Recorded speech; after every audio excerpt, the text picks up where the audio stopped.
about a new book which tells this narrative, how the social and economic set of conditions largely translate to what the author here, Ryan Craig, calls the employment imperative. You've got student loans like crazy, rising costs. Students need to come out of it with good jobs to repay loans and to get back into the economy in the way that's viable. So higher education is called upon where faster and cheaper alternatives to college will replace higher education as we know it. And the story goes, save the generation at risk.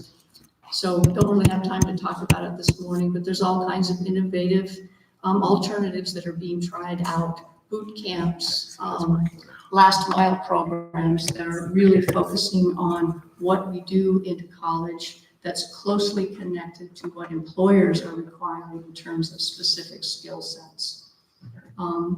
MVPs, it's not most valuable player, but it's what they're calling the minimum viable product approaches. So if this all sounds very corporate-like and marketplace-like, it is. So these are one of the things, however, that Barstow Community College needs to be aware of that presents, in particular, I think, a challenge to higher education in general. And I think we can be proud that we are really responding through our CTE programs and other programs in a way that can be just as innovative as any university. But that was just one story. And there are competing stories. And where's Professor Nylander? Where is she? There she is. So I hope you can just appreciate the power of storytelling, right? Socially, it's very important and it's very relevant to our students and clearly to all of us as an institution. So I will talk just briefly about one of those competing stories. So without contesting the fact that technology is changing at dizzying rates, the question is raised whether all human activity is subject to the same accelerating forces as technological innovation. Can or should we speed up every realm of our lives? In their book, The Slow Professor, and I mean that endearingly, there's nothing wrong with snails, and we'll talk about that why. The authors Berg and Sieber argue that there are many human endeavors that can't be equally accelerated. They give the examples of democratic decision-making, sound a little bit like participatory governance, the creation and refinement of institutions, quality research and the accumulation of knowledge takes time. Stable institutions are known to deliberately create spaces insulated from fast change in order to solve intractable problems. Change is then made to the rest of the institution once good, viable solutions have been figured out. Also, in their book called How College Works, the authors, they talk about education for human beings, as all of you professors know, takes time that's not always predictable, because every one of our students are individual and they have their own paces at which they are developing, reverting, developing, and changing and transforming. In the book, How College Works, they tell us that learning depends on the cultivation of personal relationships and the building of social connections. They report on research that was conducted over a 10-year period of time with over 100 students in college, and one consistent theme emerged about how students were able to master the challenges of college. They conclude, and I quote, "Time after time, students shared how encounters with the right person could make a decisive difference in their college careers. Generally, person-to-person relationships are fundamental to every stage, before, during, and after the core learning activities of college." Further, they conclude that personal connections are often the central mechanism and daily motivators of the student experience. Knowledge and skills count, but so do relationships, attitudes, standards, and habit of work and thinking, and membership in broader communities. And I know I'm speaking to the choir here at Barstow Community College because I think that that's one of the reputations that our college has earned for itself as being a place of caring and commitment and attention to the relationships between faculty, staff, all staff, and our students. So I'm very proud of that, and just know that we're in the right direction, moving in the right direction with respect to that. At Barstow Community College, I think our story is that we are working within both narratives. I'm a Gemini. I can handle two narratives at once. Don't know about everybody, but I think we actually are doing that.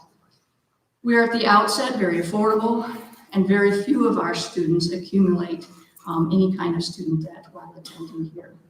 We are working to accelerate and increase the awarding of meaningful credentials and get students placed into good jobs with good wages. The data that we're reporting that our trustees expect to see from us shows that we're definitely moving in the right direction. We honor community, and with purpose and humility, embrace and nurture the networks of community relationships that we have in Barstow and in our High Desert region in general.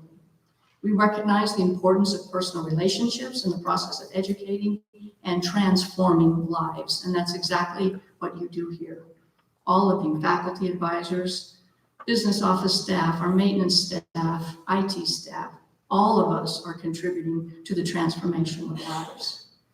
We're also striving to meet our students where they are, to resist the temptation to assume that our students' experiences in college are just like our own. So when we say we are committed to, in our commitment to focus relentlessly on students' end goals and always design with the student in mind, we start by listening to our students to understand how they are making sense of college and the choices that they face from the day they decide to come to us to all of those decisions that they're forced to make along the way.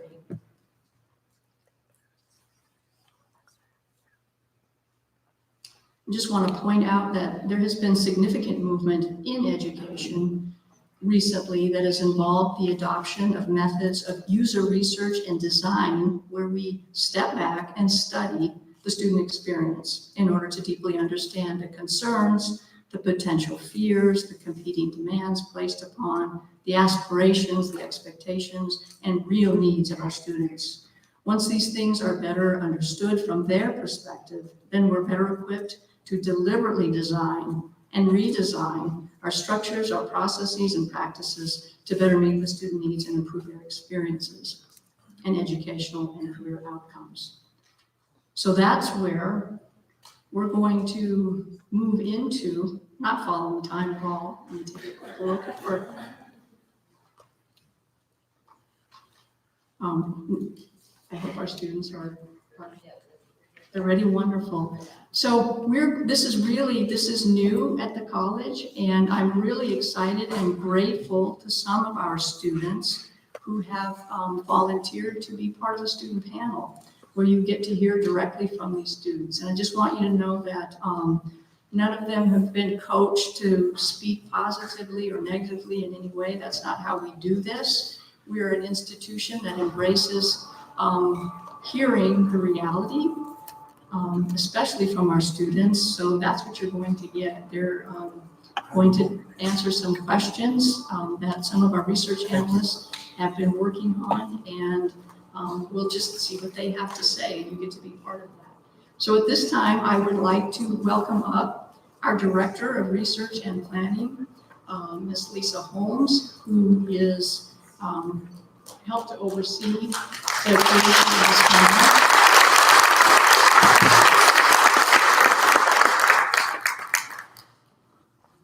I'm going to keep it very short. You're welcome. A few months ago, several months ago, and I'm going to try to remember what it was because I don't know what day it is half the time anymore, but there was a group of about 13 of us, faculty, staff, and administrators, that attended a Guided Pathways Summit in Riverside. And one of the things that we got to experience is a student panel from the Riverside Community College District students. And it was quite eye-opening, and we all agreed as a group we wanted to try to recreate that here for all of you with our own students. So we have, I'm not even sure how many showed up. We called 6. So We have several students that graciously agreed to participate, and bravely so. We're going to turn it over to Stephanie Ingalls, our research analyst, and Kiri Burrell, our institutional planning and research specialist, to facilitate the discussion. Just a few audience rules, and to make sure your cell phones are turned off. We're going to try to. Don't know that we're going to have time for a Q&A, but we are going to take a short break afterwards and come back for a debrief to talk about what you guys hear. And this is just an opportunity. We present numbers as researchers quite often, and we want to remember that there's people and stories behind those numbers. So hope we all enjoy.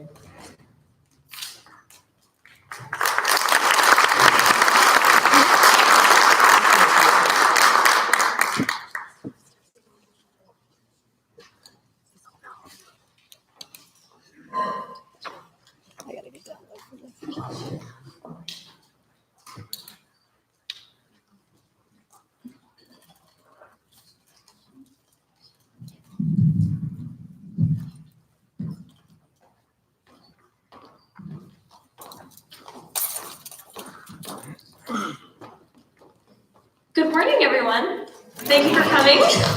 I'm Stephanie Ingalls. I'm the research analyst.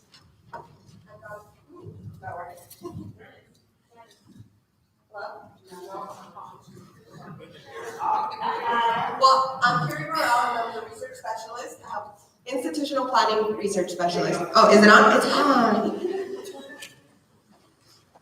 Okay, so we're just gonna go start from this area, going that way. We're just gonna go. Who are you, and what is your major? My name is Estella Johns, and I am a psychology major. My name is Eric Bautista, and I'm a social science major. My name is Tasha Jackson, and I'm an administrative of justice major.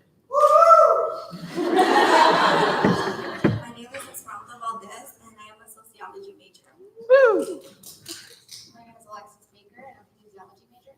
My name is Emily, and I'm a natural science and math major.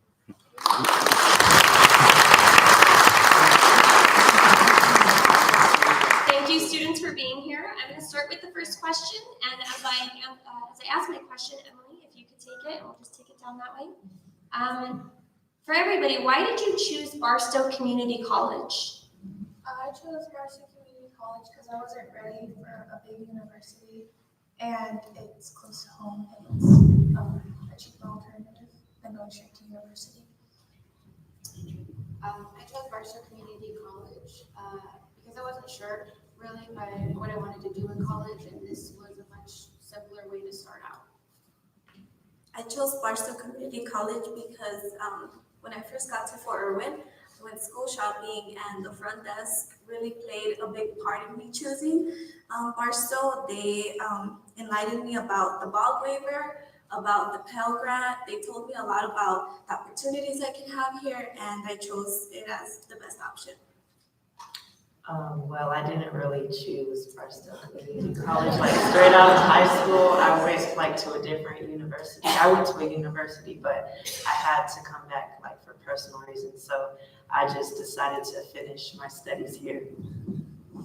For me, I chose Barstow Community College because it was like the only college here at home, and everybody seemed pretty friendly.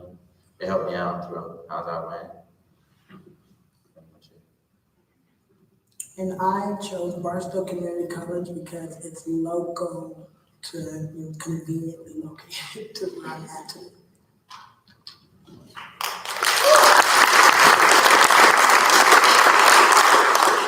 Okay, so I would just like to say that Esmeralda is actually our Fort Irwin student. So we do have someone here from Fort Irwin. Okay, so show of hands. How many of you are attending full time? Thank you. Another show of hands. How many of you are working? Okay, so how many hours per week are you working, and what type of work? We can start here with Estella and take it back. I work many hours. This is new for me, doing counseling, and I do domestic violence advocacy as well. And it's over 40 hours a week. I'm working at Domino's right now as a delivery boy. I work from 25 to 30 hours a week. Yeah, I'd say I work like 30 to 35 hours and I work at In-N-Out, so yeah. I am allowed 20 hours a week, and as you know, I am a student worker at Fort Irwin.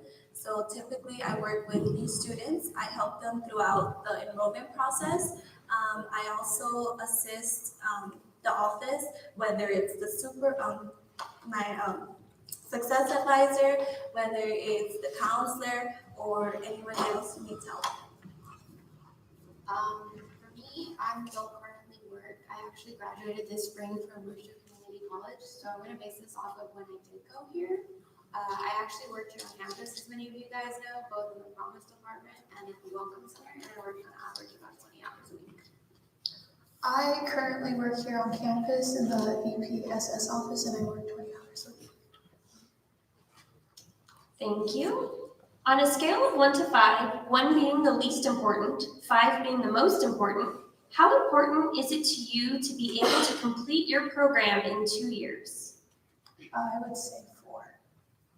For me, I would say 5, and I actually did.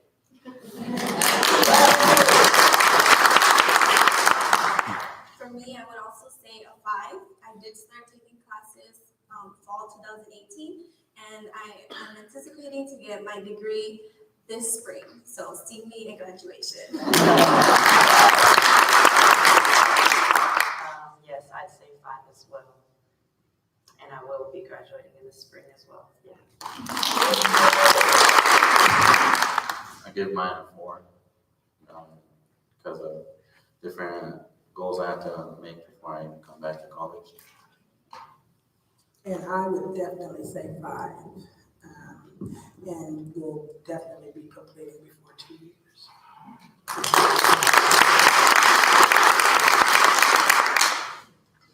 Okay, we're gonna start again with Estella. How did you decide on a major, and at what point did you decide? And if you haven't, why not? I decided right away, and it's personal. And it's to help children, and starting with my own children and our grandchildren. I just decided it straight right away after college because I'd say I'll change it later on throughout my school year, and then I'll decide on if I have to change it, just what pursues my goal. I decided on my major like the middle of my freshman year when I was at the university because like of the opportunities and like not just because it was popular, but because it was fun. Like it was something I wanted to do. Like I knew I wanted to do that. I decided on my major a few months ago, mainly because of my job. I really enjoy what I do. I love helping people. And at first it was to be a social worker because I want to like provide the help that I can in whatever way I can. And then when I realized that in my job, I'm ultimately helping students in the first step of their like life. So I really enjoy it, and I decided a few months ago.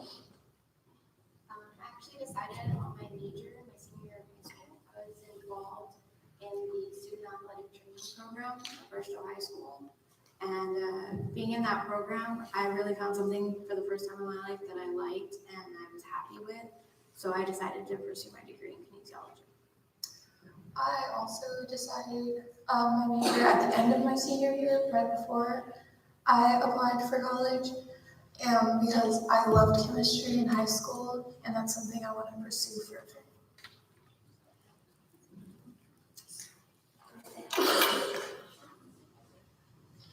Okay. How many of you have met with a counselor at some point at Barstow Community College? And if so, how many times? I have met with a counselor, I would say 3 or 4 times.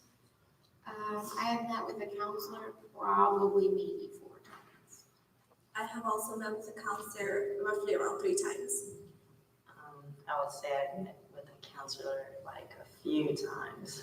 Like I have paranoia. So I needed to go make sure everything was on track, especially since I transferred. Like I wanted to make sure the classes I did take, I wasn't taking again and things like that.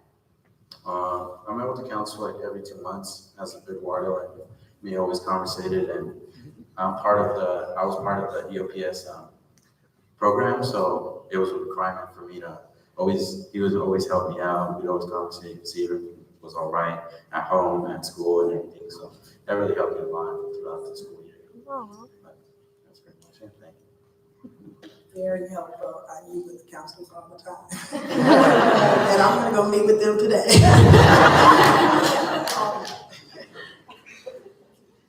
Okay, so what process did you use to select your class schedule each semester?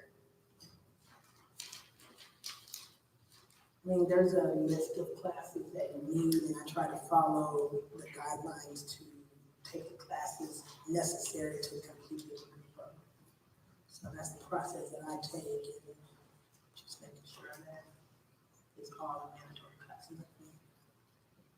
The process I would take is I'd meet with Eduardo again. Point out what's the best classes for me and how I'd be able to pass them as easy as I can. Well, I'm on the women's basketball team, so I just meet with my athletic counselor and make sure they don't put me in classes I already took. And yeah, I just take classes that I need to graduate. Yeah. So for me, there are two ways that I choose my classes. One of them is definitely rate my professor. Make sure that it's 4.0 or above. And then the second way that I choose my classes is also by taking like my core classes, what I definitely need, and then I left my electives for last. So when I took my classes, I actually did it a little bit different.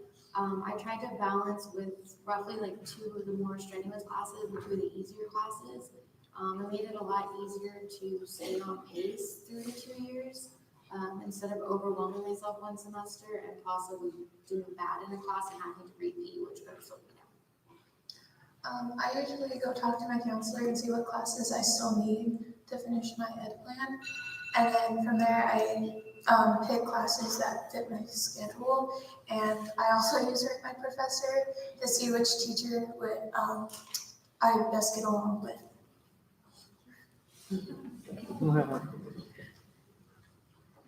So is it safe to say that this process worked? The process that you chose for yourself, did it work for you or did it not? It does. What do you think prevents students from taking the classes that they need to take? I would say a lack of interest, because I know I just took Poly 1, which is a requirement, and that was a real drag and hard for me to get through, honestly. So I think that's probably a reason why students don't always take the classes they need. I think the main thing that prevents students from taking the classes they need is work and outside commitments. When I was a Promise mentor, I saw a lot of kids drop, and every time you'd ask them, they'd say, well, I have to work full time, or I need to work to provide for my family, some other thing. It's just really hard for them. I would say that what keeps students from taking the classes they need is that they're kind of like afraid of taking, like, I'm sorry, I don't mean to put you out there, but like they're afraid of taking too much on. But I would say that they're not really informed about the resources that are really offered. We have a lot of tutoring services. We have like a student worker. I try to help students when they come in. I try to tell them, hey, we have this, or there's this that can help you. Don't be afraid.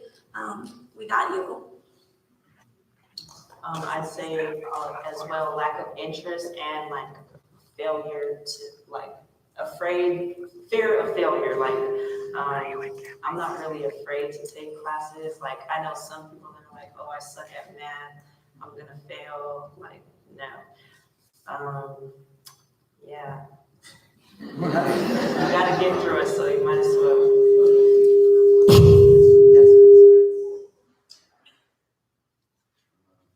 Well, how Alexa said, there's some along the road, you're going to school, and then different types of roadblocks go along the way, and sometimes you just gotta drop school in order to complete something else more important. You always say, oh, I can come back and finish late. That's always something we always say, and then you never come back. Okay, well, as a returning student, the only thing that prevents me from getting the class I need is it's overcrowded and I can't get in. So there's one class I need, and it's mandatory, and everybody has it, and you can't get it, and it's the second semester, and it's like the nursing program. Can't get in. Thank you. Okay, so what struggles do you face in your classes and how have you overcome them? So for example, have you used tutoring services? Yes. Because we have this fear of statistics, and so it was rightfully a fear. One of my B classes, I had to go get a tutor here, and it was awesome. The tutoring, we worked together and we got through statistics.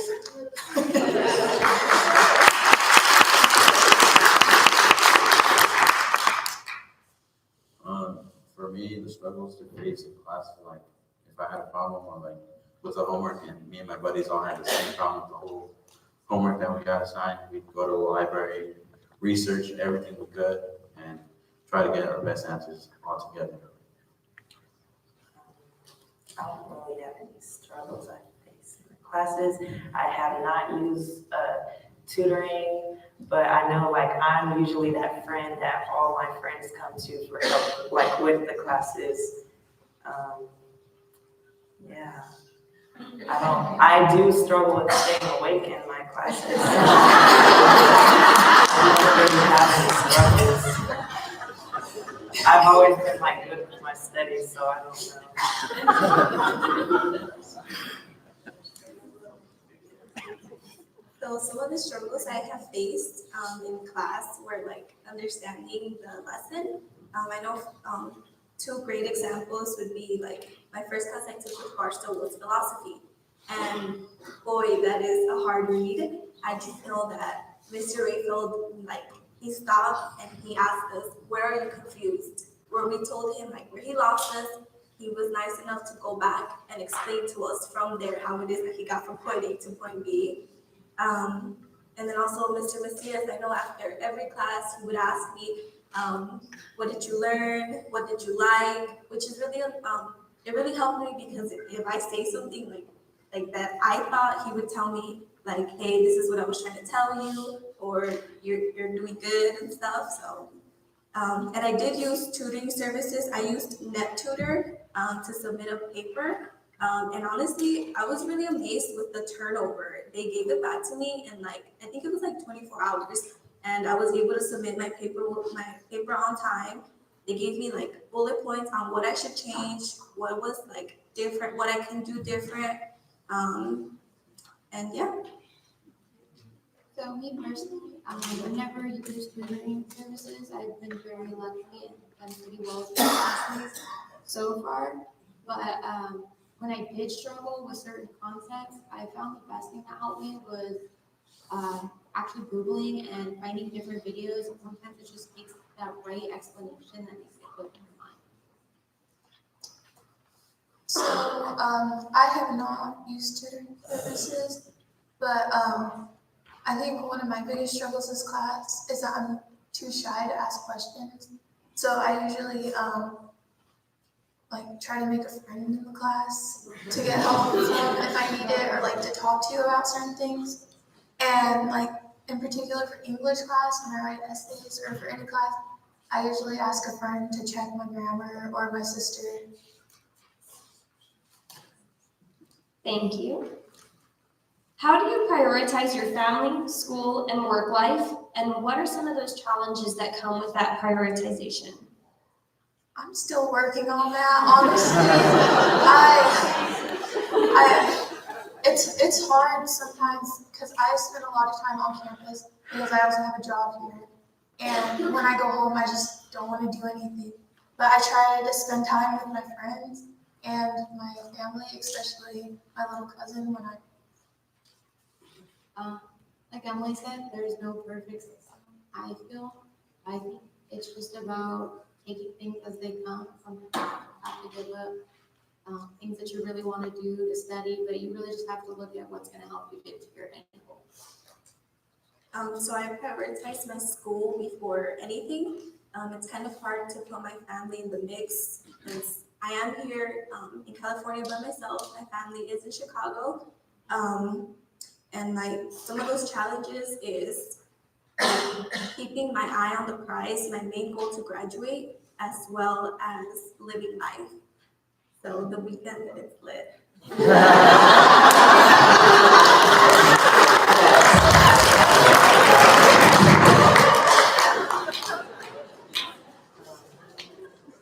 Well, yes, I'm a student athlete, so I do prioritize, I'm sorry, it's the morning. Okay, school first because my family does want me to make that a priority first.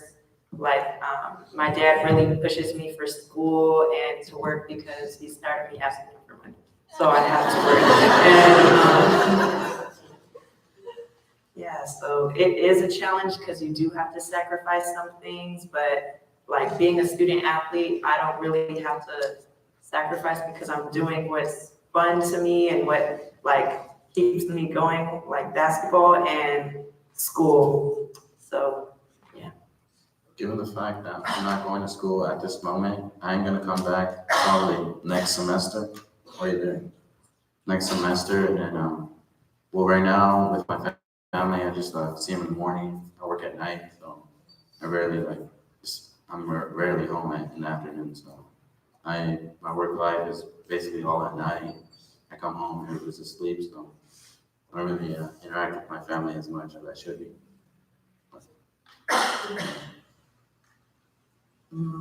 My biggest challenge is finding a quiet place.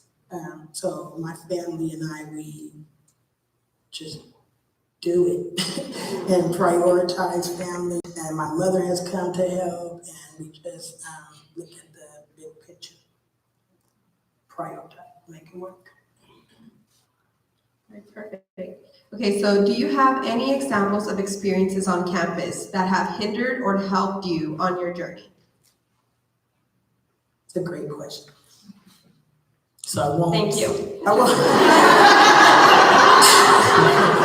won't say that anything has hindered me because only I can do that. And so I would say that there are some really good teachers that you run into along the way. And one of my first experiences has pushed me, and I know he's out here, has pushed me and my daughter, and she's already done, and I'm coming right behind her. And it's just sometimes you meet those teachers and those staff members that just really give you that motivation to see the big picture at the end of my master's degree. Is what I'm going to do.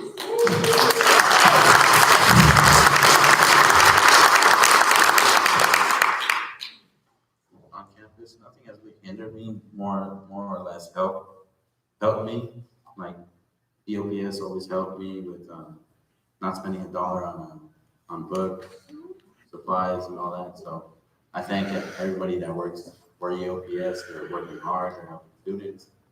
They basically got it all. So we thank you.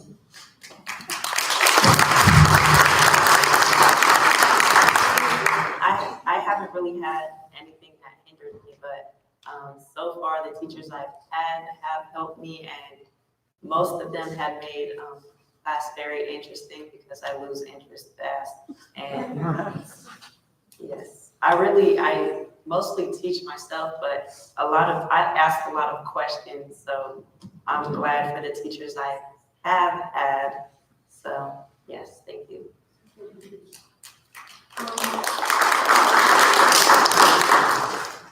Definitely, I would say that the Fort Irwin campus has helped me so much in my journey.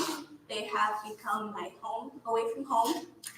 Thank you so much, Robbie and Lauren and Gloria and everybody else who's here, for helping me and like letting me know about the resources that are here, for pushing me forward. Pretty much telling me, like I know Lauren's always telling me, you need to be full-time, you need to do this, how are your grades? Robbie, you need to take these classes, like make sure that you put school before work, we will work with your new schedule. And like Siri, even, she's the one that pushed me to do the scholarships, and thank God I won 2 of them, so definitely. I feel like the Fort Irwin campus has been that hindering experience that has helped me. Me, I think the thing that's helped me the most in my college experience was actually my bosses. They were my biggest supporters. If they were so understanding with anything I needed, if I needed to leave early to go to a counselor's appointment, or I just needed a little more study time, they were always so helpful and encouraging. For all the things that were offered here, they were just my biggest.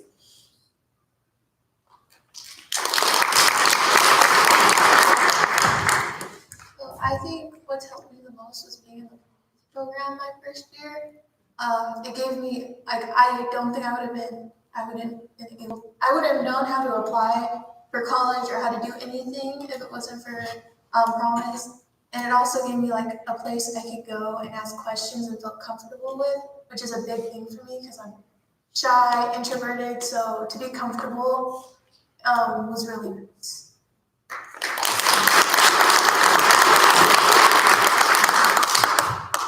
Okay, I think we have time for one more. I know we ran a little bit late, but I think we're doing okay.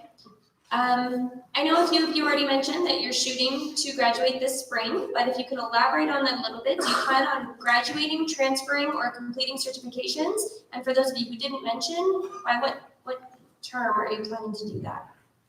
I plan on graduating this coming up spring and then transferring to a four-year university to get my bachelor's. As I said earlier, I did graduate with an AA here in the spring. I'm actually in the process of transferring to California State University of San Bernardino. I plan to graduate there with my bachelor's in 2021. So, as you know, I said I'm gonna graduate next spring. I plan to transfer to UCR, and I have, thank God I have Mr. Macias by my side because he said he's gonna help me until I get there, which is, I really need that. Yeah, and I plan to finish my bachelor's degree there in sociology. I plan on graduating this spring, and I'm not sure if I'm so sorry. This is my alarm. Toledo. Okay.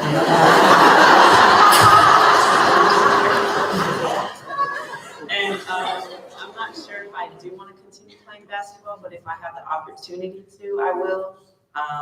But I have already chosen a university in Chicago, Loyola University, to finish my bachelor's in criminal justice. So yeah, I'm excited.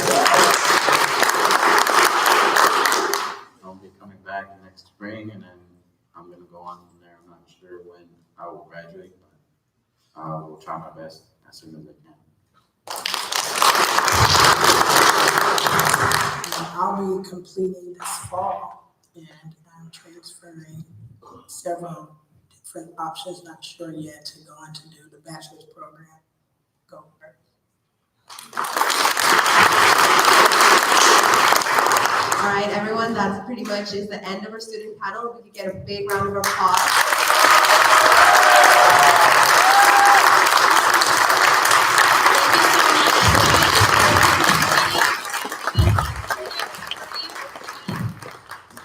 Thank you for your participation here, your opinion. It means the world to us, and we can't make Barstow a better place without you.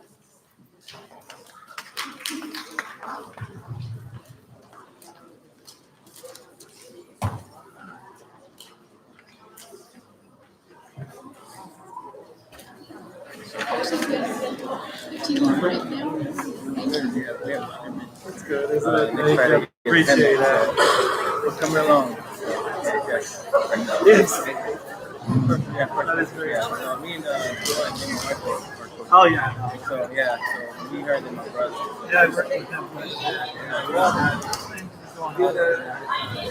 We have some good, you never know what you get every semester or every year because they're freshmen. We have a good amount of fraternity.